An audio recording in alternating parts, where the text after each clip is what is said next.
bénie de Dieu, au cours de cette semaine, que Dieu donne la force au corps fatigué, qu'il accorde la paix aux esprits anxieux et qu'il apaise les cœurs attristés. Aussi, nous vous souhaitons un excellent mois de septembre. Amen.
À tous celles et ceux qui nous écoutent en ce moment, savez-vous que la cupidité est une soif inexprimable qui pousse plusieurs personnes à vouloir toujours plus sans jamais se contenter de ce qu'elles ont déjà.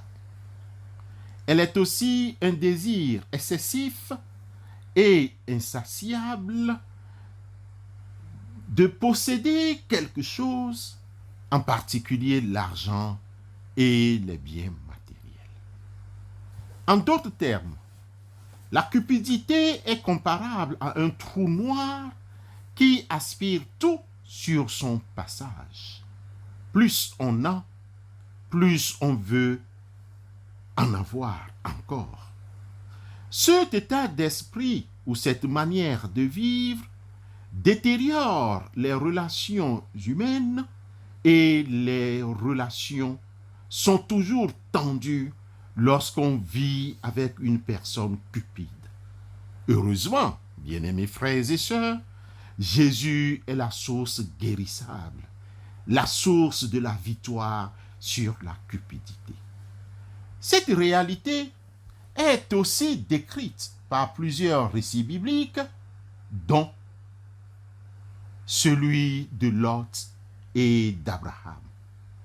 Comme vous le savez, Lot était le neveu d'Abraham, celui qui l'avait suivi quand Dieu avait commandé Abraham de quitter la nation, la famille, la maison de son père.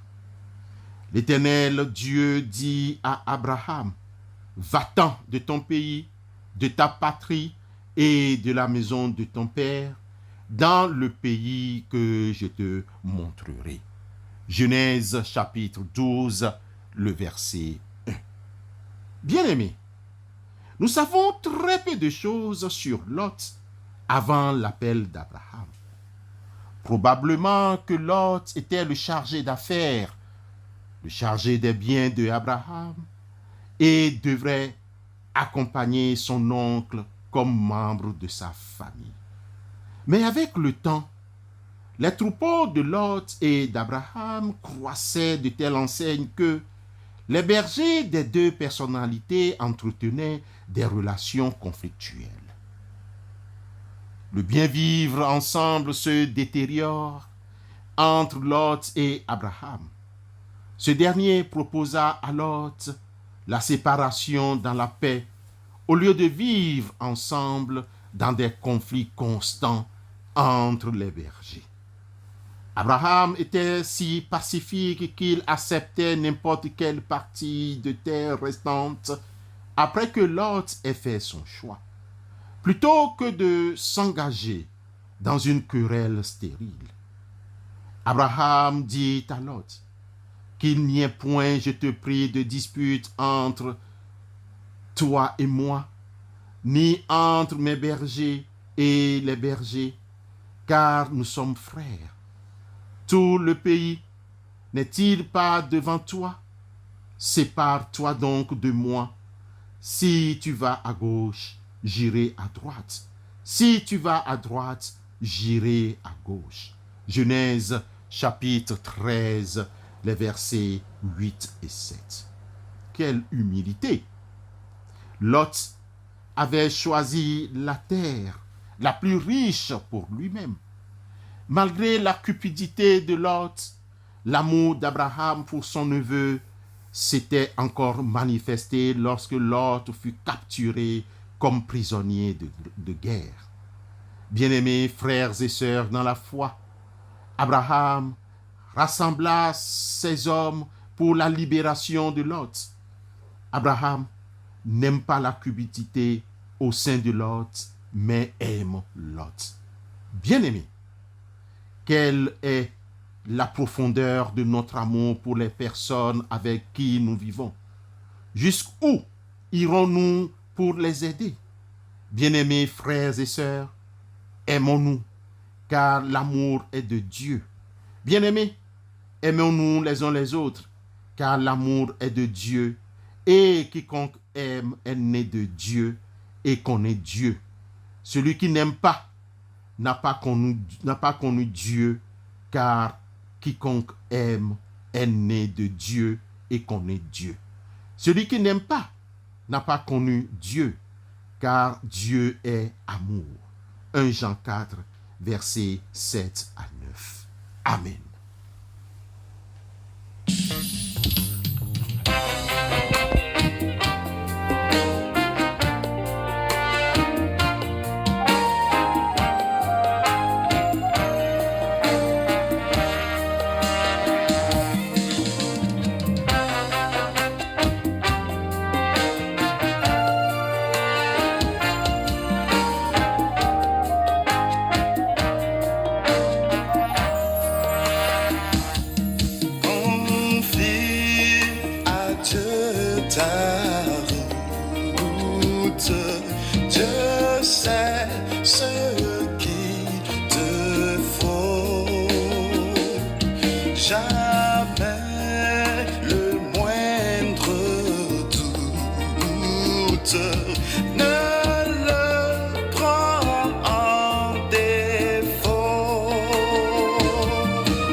Prions Dieu. Seigneur, nous te transmettons notre gratitude.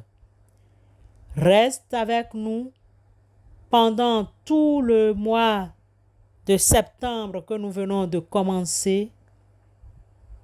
Permets que nous rencontrions de bonnes personnes au cours de cette journée et au cours de ce mois. Éternel notre Dieu, Toi qui as eu pitié de la veuve de Naïn, toi qui as pleuré près du tombeau de Lazare, toi qui comprends aujourd'hui notre peine, notre douleur, le vide qu'a laissé le rappel à toi de notre sœur en Christ. Certes, nous savons que la mort n'est pas une absence, mais un autre mode de présence. Aussi, nous te prions et te demandons l'espérance de continuer de vivre avec les bons souvenirs de notre être cher qui nous a quittés et d'avoir un jour la joie de la retrouver en famille auprès de toi. Viens Seigneur Jésus consoler tes enfants, son époux, ses parents, car dans notre faiblesse, tu es notre force et notre soutien. Saint-Esprit, donne-nous ton courage. Demeure avec nous et tous ceux qui pleurent et qui souffrent. Au nom de Christ Jésus, assiste-nous. Amen.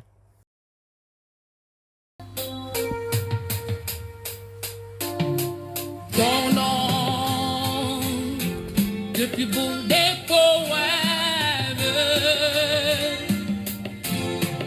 Ton nom, la plus belle des chansons. Ton nom, c'est celui-là que j'aime. Ton nom, c'est le plus beau des noms. Je te glorifie, Seigneur, je te glorifierai et je t'exalterai. Mon roi, je te proclamerai. Mon roi, sur la terre des Jésus, je parlerai de toi. Je parlerai de toi. Je porterai ma croix. Toujours je chanterai. Jésus, ce nom qui sauve. Mon nom,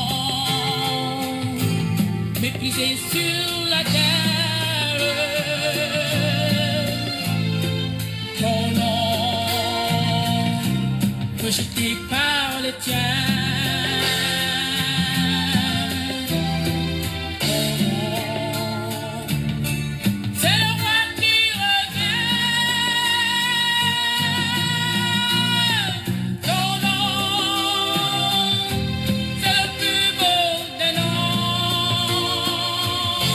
Je te glorifierai, et je t'exalterai. Je te proclamerai. Sur la terre des Jésus, je parlerai de toi. Je parlerai de toi. Je porterai ma croix. Je porterai ma croix.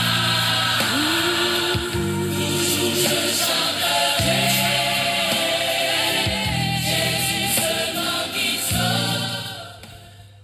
Oui, pendant que nous allons nous séparer et vaquer à d'autres occupations, souvenons-nous que Christ est tout pour nous. Mon frère, ma sœur, si tu as besoin de secours, Christ est la force.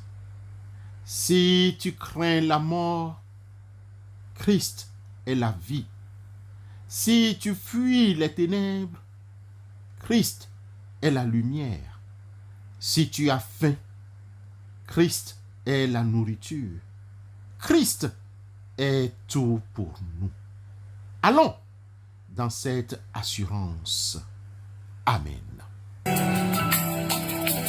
Je n'oublie aucun de tes bienfaits. À chaque fois j'y pense, mon cœur est rempli de paroles pour te louer. Des paroles pour te louer. Oh, oh. Et demain, je n'oublie aucun de tes bienfaits. Oh, oh. À chaque fois que j'y pense, mon cœur est rempli. Des paroles pour te louer. Ah, quand tout va mal, oh mon âme, pourquoi t'as battu? Même au milieu de la tempête, il est là. Quand tout va mal, oh mon âme, pourquoi t'as battu? Même au milieu de la tempête, il est là. Moi je le louerai encore.